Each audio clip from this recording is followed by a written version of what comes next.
Bonjour et bienvenue sur ma chaîne YouTube. Dans cette vidéo, je vais t'expliquer comment enfiler la surjeteuse Bernina L450 ou L460. Allez, c'est parti! On va identifier ensemble les différentes bobines. Donc ici, on a l'aiguille de gauche, tu as un petit schéma juste en dessous, l'aiguille de droite, le boucleur supérieur et le boucleur inférieur. Maintenant, la préparation pour l'enfilage. Tu vas positionner des cônes de différentes couleurs. Ce sont les couleurs qui sont associées à ta machine. Donc ici, c'est l'aiguille de droite, en vert, l'aiguille de gauche, en bleu, le boucleur supérieur, en rouge, le boucleur inférieur. Tu vas mettre toutes les tensions à 4. La longueur de pointe, tu la mets à 2,5 mm et l'alimentation différentielle à 1. Tu vas ensuite tirer au maximum le guide-fil et tu vas venir positionner chaque fil d'arrière en avant. Donc en rouge, boucleur inférieur, arrière-avant.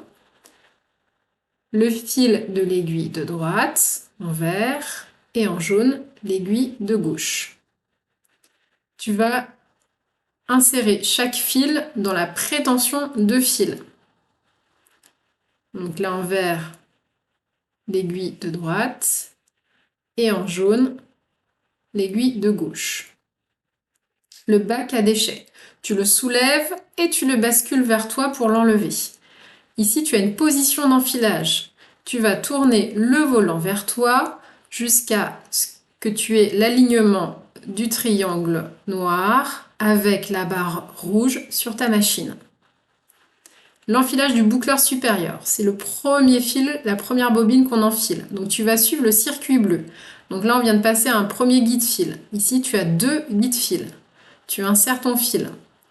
Un guide-fil sur le boucleur supérieur. Tu t'aides d'une pince qui est fournie avec ta machine. Tu insères ton fil.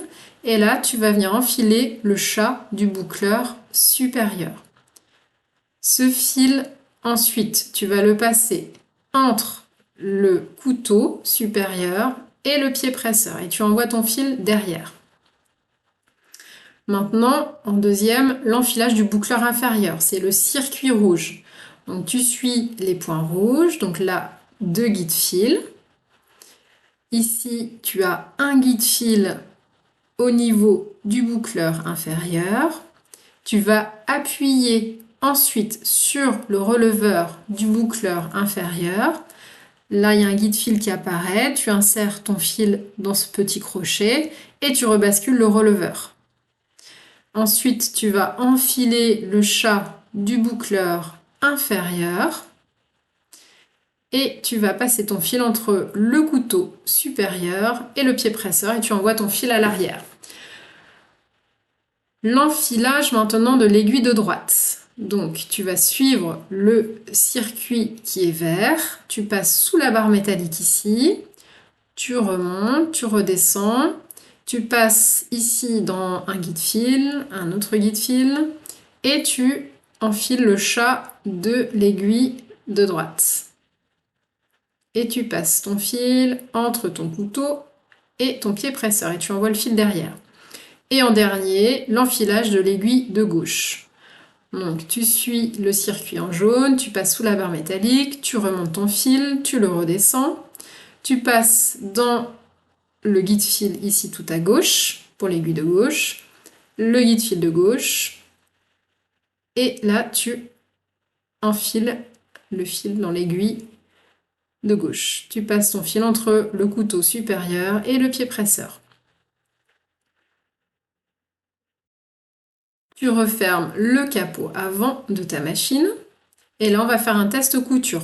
Pour ça tu vas enrouler les fils entre tes doigts et tu vas faire le point manuellement, c'est-à-dire que tu vas tourner ton volant vers toi et déjà tu vas t'assurer que la chaînette se forme bien sous les aiguilles. Et une fois que ça c'est fait, tu peux appuyer sur la pédale et la chaînette va se former. Donc tu démarres toujours ta couture par une chaînette. Et ensuite, tu positionnes ton tissu sous le pied presseur et tu viens surjeter ton tissu. Tu continues la chaînette à l'arrière, tu la coupes et ici on voit bien que le surjet se fait bien, la machine est bien enfilée. Tu peux aussi faire un test sur 2 épaisseurs de jersey. Ça c'est quand tu assembles par exemple un t-shirt, tu fais toujours un test avec 2 épaisseurs de jersey. Une chaînette pour commencer, tu finis ta couture par une chaînette à l'arrière. Et ici on voit bien que le surjet se fait bien et il est correct sur le devant et sur l'arrière. En bonus, on va voir où est située l'alimentation différentielle, la longueur de poing, la pression du pied presseur et la largeur de poing. Donc la largeur de poing se situe sous le plateau. La pression du pied presseur, c'est juste au-dessus de ta machine et ici elle est réglée en réglage moyen. La longueur de poing, elle est réglée à 0,8 pour du rouloté ici, mais tu vas la régler sur 2,5 mm. Et l'alimentation différentielle, ici qui a 1,5 quand tu fais du jersey, tu vas la régler à 1. J'espère que cette vidéo t'a plu et qu'elle t'a été utile pour l'enfilage de ta Bernina L450 ou L460. Je compte sur toi pour me laisser un petit like ou un commentaire. Allez, bye bye!